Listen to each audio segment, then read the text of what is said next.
नमस्कार मित्रांनो, राज्यामध्ये नव्यानेच नावारूपास आलेली योजना म्हणजे मुख्यमंत्री माझी लाडकी बहीण योजना। राज्यातील लाखो महिलांनी ज्यांचे वय 21 ते 65च्या आतमध्ये आहे त्यांनी या लाडली बहीण योजनेसाठी अर्ज केलेले आहेत आणि 14 ऑगस्ट ज्या महिला या योजनेसाठी पात्र झाल्या होत्या अशा महिलांच्या खात्यामध्ये 2 महिन्याचे मानधन म्हणजे 3000 रुपये जमा करण्यात आलेले आहे।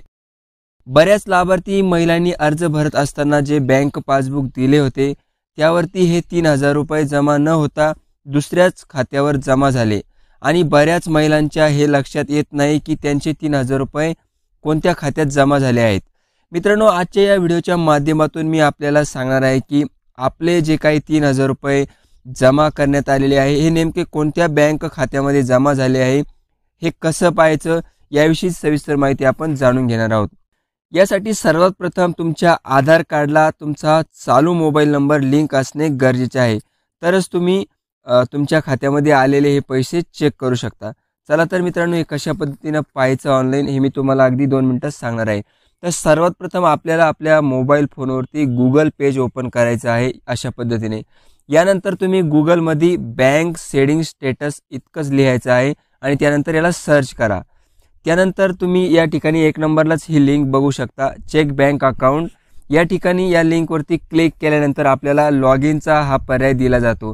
या ठिकाणाहून तुम्ही डायरेक्ट आधारच्या वेबसाईटवरती जाता आणि तुम्हाला या ठिकाणी लॉग इनचा पर्याय उपलब्ध करून दिलेला असतो। या ठिकाणी लॉग इनमध्ये गेल्यानंतर आपल्याला जो काही आपला आधार नंबर आहे तो आधार नंबर त्या महिलेला या ठिकाणी टाकायचा आहे। त्यानंतर खाली या ठिकाणी तुम्हाला जो वरती कॅप्चा दिलेला आहे तशा पद्धतीने कॅप्चा या ठिकाणी टाकायचा आहे। कॅप्चा टाकल्यानंतर आपल्याला आपल्या रजिस्टर मोबाईल नंबरवर OTP मागवायचा आहे। OTP मागितल्यानंतर तुम्ही या ठिकाणी OTP टाका। OTP टाकल्यानंतर आपण सबमिट करा। या ठिकाणी तुम्ही सबमिट केल्यानंतर या ठिकाणी आधारच्या पोर्टलला आपण लॉग इन होऊन जाता आणि या ठिकाणी तुम्ही बघू शकता बँक आधार सीडिंग म्हणून हा एक पर्याय आहे। या पर्यायावरती आपल्याला क्लिक करायचं आहे। मित्रांनो, या पर्यायावरती क्लिक केल्यानंतर जेही बँक खाते आपल्या आधार कार्डला लिंक असते त्या बँकेचे नाव व ते ॲक्टिव्ह आहे की इनॲक्टिव्ह आहे ती सर्व डिटेल या ठिकाणी दिसते। आणि समजून घ्या, तुमचं जर या ठिकाणी बँकेचं खातं ॲक्टिव्ह दिसत असेल, ज्या बँकेचं नाव तुम्हाला या ठिकाणी दिसत असेल तर समजून घ्या तुमचे पैसे त्याच बँक खात्यामध्ये गेलेले आहे।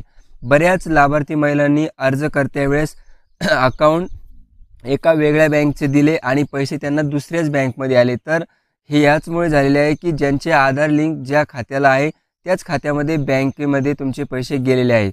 मित्रांनो, हे पैसे आपले जर इतर बँकेमध्ये गेले असेल तर आपल्याला त्या ब्रांचमध्ये जाऊन KYC प्रक्रिया पूर्ण करून हे पैसे आपण अगदी सहजपणे कुठेही विड्रॉल करून काढू शकता। तर मित्रांनो, लाडकी बहीण योजनेचे जे काही 3000 रुपये बऱ्याच महिलांच्या खात्यात जमा झाले, परंतु नेमके हे पैसे कुठे गेले कळत नसल्यामुळे त्या संबंधीचा एक माहितीपूर्ण व्हिडिओ आजच्या या चॅनलच्या माध्यमातून देण्याचा प्रयत्न केला आहे। मित्रांनो, शासनाच्या योजनांसह उपयुक्त माहिती देण्याचा प्रयत्न आपण नक्कीच या ठिकाणी करत असतो, त्यामुळे या चॅनलला सबस्क्राईब नक्की करा व ही माहिती आपल्याला आवडली असेल तर इतर मित्रांना देखील शेअर करा। धन्यवाद।